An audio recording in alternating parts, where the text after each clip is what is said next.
We are now speaking with Chevi Rabbitt. Thank you so much for joining us today. Now, I've been a big fan watching you through social media, and it's exciting to see your newest campaign. Can you tell us a little bit about it? Yes, I agreed to share my story with overcoming mental health and addiction through the new Soar Beyond Stigma campaign. It's a national campaign. There's 3 profiles that have been selected, and and that was one of them. I agreed, and it was scary, but I'm glad I did. Now, your advocacy for mental health and addiction started from a attack that happened to you, a homophobic act that happened to you at the University of Alberta. Can you tell us a little bit about that attack and how it changed your life? Yes, I had moved to Edmonton from my small town in Musquecheese, and I was just exploring my gender identity. I had grown up with no people who behaved like me, but no one who was openly LGBTQ. And all I knew, I was loved and respected growing up in my family. And when I had gone to the University of Alberta, I was studying Native studies and I was exploring Indigenous issues and everything about what happened about First Nation culture. And then I had um, was working as a fashion makeup artist. So the circles I was developing were really healthy friendship. I was doing high fashion, working at Holt Renfrew, going to school full time, and then I was in love at the time, first love. And then I was walking down the street to get groceries, and I got assaulted by 3 guys, and I had not known. I did not know what hate felt like. It never crossed my mind that there's people out there will actively go out and beat you up because of your indigeneity, because you're LGBTQ, because you look different, and because you're self-expressing yourself as a creative person. And when I put myself back in that time frame, I was unaware, unaware of the hate out there, and this shocked my system. It shocked my safety. My lens went from like the world isn't my oyster. There's so much possibilities, and everybody loves me because I'm doing all this work. To look this way, of course, you have to look at me. I'm creative. You know what I mean? And it's art. And then it turned to, oh my God, you're gonna look at me.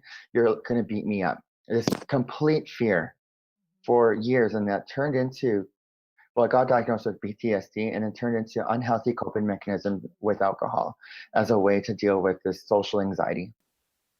Being that you have been a leader within Canada, how did that leadership role make you hide your struggles with mental health and addiction? It definitely did because initially I was speaking, but I was a victim and I was going through trauma. I was going through active trauma for the first time in my life, and I had been putting on this brave face for a lot of people. And then when I got all of this support, I realized I'm not suffering alone. There's a lot of people out there, but I have to put this brave face on and then help communities. And I was actually helping myself during the process too, because I was regaining my voice.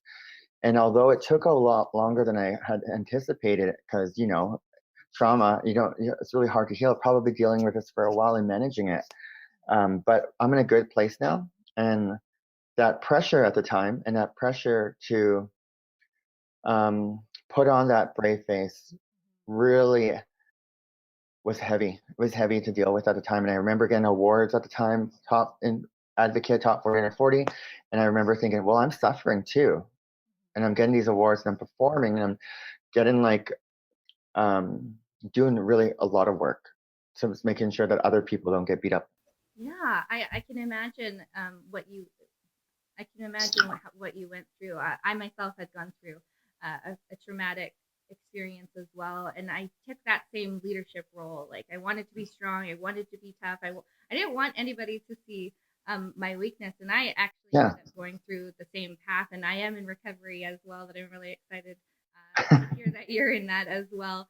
Um, would you do things differently? And if you had an opportunity to share with somebody who has gone through a very traumatic experience, would you tell them to handle their experience differently than you had?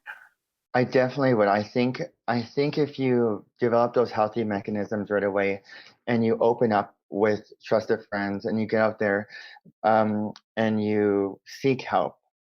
And there's nothing weak because I also thought I'm already a victim. I'm going to be a victim again. I'm re-traumatizing myself through addiction. I'm like, I just think these things would go through my head. And I thought I must be so weak. And I didn't really, I, that propelled me to show the haters that I'm tough and like I'm brave and then show the people who I'm inspiring that I'm doing this for them too.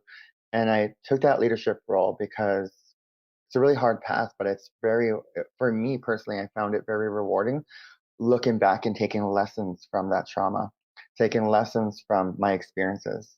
I can imagine a lot of people listening to your story uh, get inspired and learn from you as well. Can you tell us a little bit about this campaign that's going to take you across Canada? I think, well, it was really scary because is stigma. We as Indigenous people suffer from lateral violence, and I've been a target from lateral violence. No matter how much you inspire to be, we still have those hecklers, no matter how good you are. But that's life. Um, but we have to stop this shame and stigma because we shame each other to death as Indigenous people. Oppressed people oppressing themselves. This needs to stop. We need to start empowering each other. We need to start adding conversations that are safe where people can open up about mental health and addiction and they're not killing themselves through their addiction or committing suicide. So we need to stop this oppressing each other and we need to empower us. There's almost 5 million natives or Indigenous people in Canada. We need to or 3 to 5 million around there. But we need to start really empowering each other. And through my work in advocacy, I recognize that so many of our people are suffering. So let's be that hope. Let's be that inspiring person, and let's be the change. Now, and just before we wrap things up here, I am from a small rural community. We have a lot of small surrounding Indigenous communities. Can you provide some education to these communities about even proper language? Before this interview, you had said your pronouns are she, they. What does that mean, and how can people better communicate with you in a respectful way? I think when it comes to the core of any kind of conversation is mutual respect. It's just saying, I respect you, whoever you are, however you self identify, whatever nationality you are, and whatever creator you believe in. I respect you, you respect me, and it's reciprocal. That's the core of any conversation. And if you can do that, you're golden. You're winning already.